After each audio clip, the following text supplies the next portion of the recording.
हमारे दिल में है, देखना है जो जितना बादल काबिल में है। आज हिंगोली शहरामध्ये जिल्हा काँग्रेस कमिटीच्या या आढावा बैठकीमध्ये उपस्थित आमच्या नेत्या आदरणीय आमदार रघुनाथताई ठाकूर तसेच हिंगोली जिल्हा काँग्रेस कमिटीचे प्रभारी माननीय श्री ॲडव्होकेट सचिनजी नाईक साहेब व सर्व विचारवंत माझ्या सर्व उपस्थित काँग्रेसचे सर्व वडीलधारी मंडळी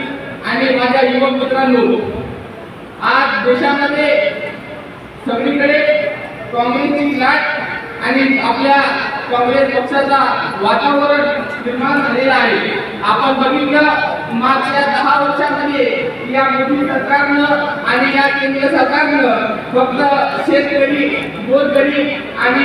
विद्यार्थी आणि युवकांना फक्त खोटे आश्वासन आणि दिशाभूल करण्याचा काम या ठिकाणी केलेलं आहे। त्याचा निमित्ताने येणाऱ्या मागच्या निवडणुकीमध्ये लोकसभेच्या मोदी शहा व त्यांच्या मित्राला या देशाच्या जनतेने लढा शिकवला की जर तुम्ही आम्हावर अत्याचार करणार किंवा आमच्यावर तुम्ही हुकुमशाही आणण्याचा प्रयत्न करणार तरी भारत देशाची जनता शांत बसणार नाही, तुम्हाला जागा दाखवणार। आज या मोठ्या संख्येने उपस्थित जनसमुदाय ताई साहेब हे सर्व आज आपल्या जिल्ह्याची ताकद आहे आणि हे सगळं आज इथे उपस्थित झाले यासाठी की आजही संपूर्ण जिल्हा हे रघुनाथताई ठाकूर आणि काँग्रेस पक्षासोबत खंबीरपणे उभा आहे आणि येणाऱ्या काळामध्ये या बीजेपी आणि विरोधकांना धडा शिकवल्याशिवाय राहणार नाही अशी या ठिकाणी आहे। आणि इथं उपस्थित सर्व मंच आणि मुस्लिम समाज सुद्धा महाविकास आघाडीसोबत मागच्या लोकसभेमध्ये संपूर्ण ताकदीने उभा राहिला आणि काही एका मुस्लिम समाजाचा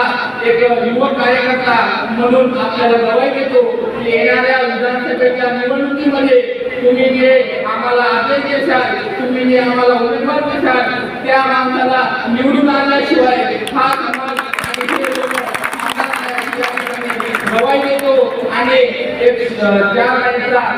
शेर म्हणून तुम्ही माझी जागा देतो कि वक्त के दहलीज पर सिकंदर गिरा नहीं करते,